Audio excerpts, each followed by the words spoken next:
معالي الوزير مولاي حافظ العلمي المحترم، وزير الصناعة والتجارة والاستثمار والاقتصاد الرقمي في المملكة المغربية، معالي الوزراء ورؤساء البعثات للدول الشقيقة والصديقة، الأمناء العاميين للمنظمات الدولية والإقليمية، السيد أحمد أخشيشن رئيس جهة مراكش، السيد محمد مفكر والي مراكش، أصدقاؤنا وزملاؤنا في مجتمع الآيكان المحترمين، السيدات والسادة وضيوفنا الكرام، تحية طيبة وبعد.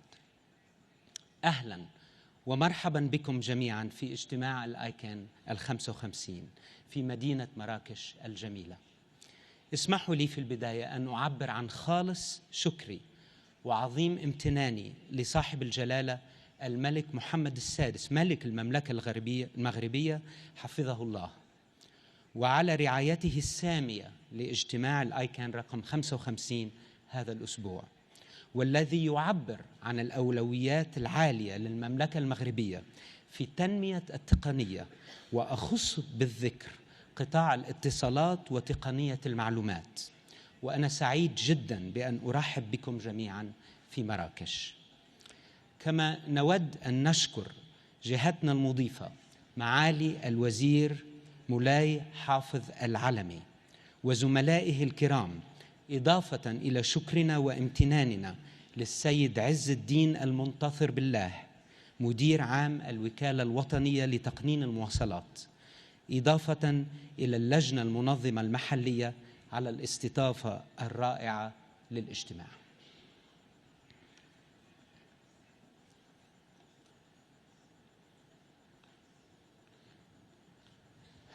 This has been quite a ride.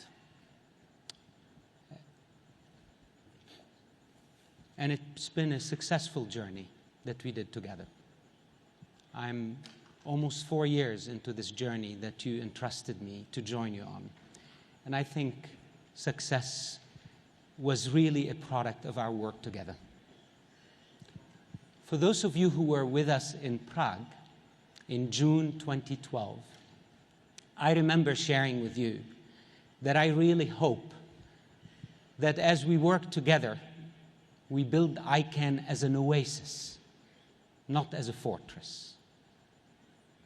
And it happens to be that today, on my last meeting with you, we are sitting on the largest oasis in North Africa. 24,000 palm trees surround this wonderful place. And what a great symbol of the oasis that ICANN is.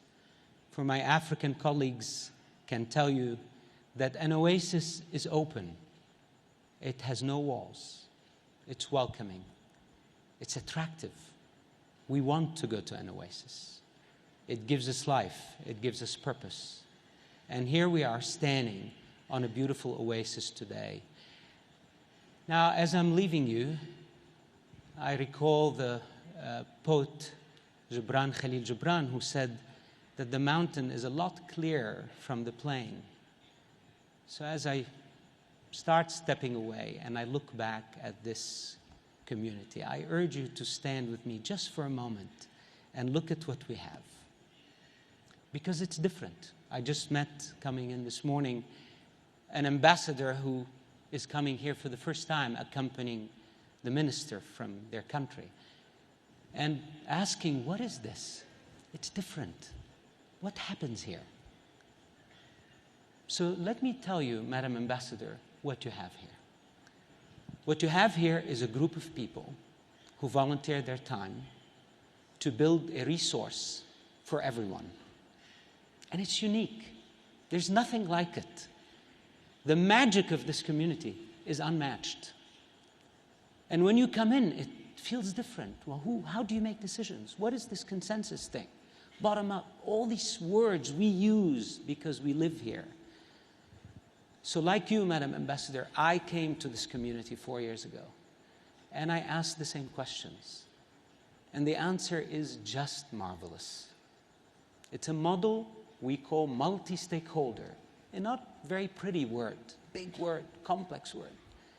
But it's not the word that matters. It's the spirit behind this word. The spirit of working together making things happen for a resource today that is fueling a $4.2 trillion economy just in the G20 countries. A resource that when Vint Cerf and Steve Crocker and Bob Kahn and all these great engineers who gather quietly, humbly every year in this thing we call the IETF have built, continue to build with humility, with effectiveness. This is what we do here. We actually bring together a resource that serves everyone. And the world doesn't understand how we do it. So I tell them, come, look at this beautiful room. We have 1,200 seated people here and thousands more watching. These are the people who come to make the magic. Now, I often thought, what drove me? One of you in this room wrote me once a text. She knows who she is. And she asked me, what drives you? What makes you get up every morning and keep doing this? And I'm still doing it. I was up till 1 a.m. with some of you yesterday, trying to advance this and make it happen. It's purpose. And what is our purpose? What is the purpose of this organization? Well, the best answer to that is to go back to those that started this organization. And I looked at some purpose-driven organizations before. Procter & Gamble. Why do you think Procter & Gamble, the great American consumer products company, was created? Because Procter & Gamble, the two Irish boys coming off from their country to the US, said, there are many soldiers dying in the trenches. We need to figure out how to stop the diseases.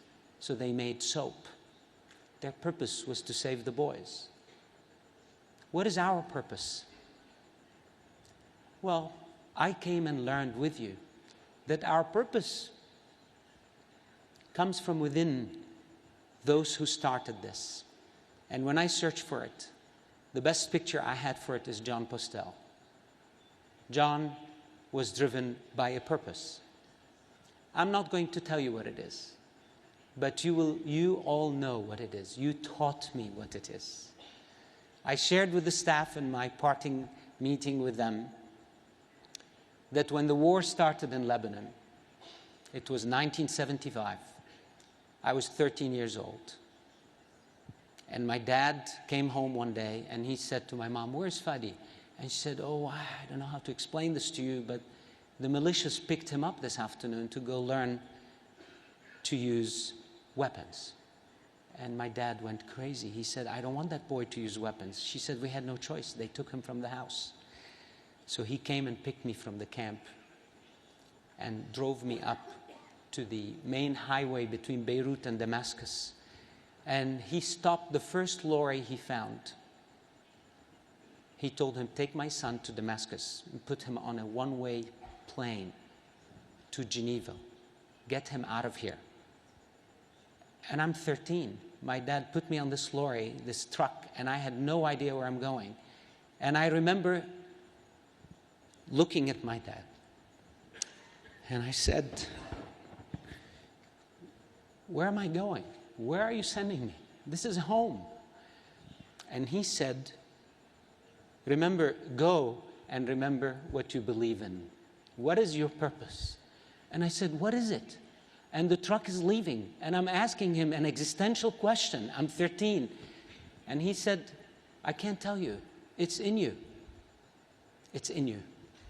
And this community has purpose within it that was planted early by the selfless humility of the engineers who built this. Let's keep this spirit. It's magical. I meet governments, I meet powerful people, but at the end, we are all looking for purpose. You know, the Stanford neurosurgeon who just passed away and wrote the book that you should all read called When Breath Becomes Air, died in his 30s. He wrote in his book that man is made to strive for a purpose. And if we don't, we become like painting a tiger without stripes. So let's keep striving. Let's keep our purpose. Let's keep this magic. It's wonderful. And I will take it everywhere I go. It's enriched me in ways I will never, ever forget. Ever. Recently, which I don't do much, I sat down to write something I was feeling. So I wrote it down, and you know I rarely read anything, but I'll read it to you. I was in the middle of one of these difficult moments at ICANN, where process was weighing on me. And as you know, I'm impatient, and I want to get things done. But at ICANN, I learned that process is sacred, is important. So I wrote this. Process is the guarantor of our core values. Consensus first, bottom-up, fact-based, accountable, and impeccably egalitarian. But then I wrote, spirit, however, is the bond of our community. Trust-based, transparent, inclusive, free, and deeply empathetic. If we do not adhere to our processes, we jeopardize our legitimacy.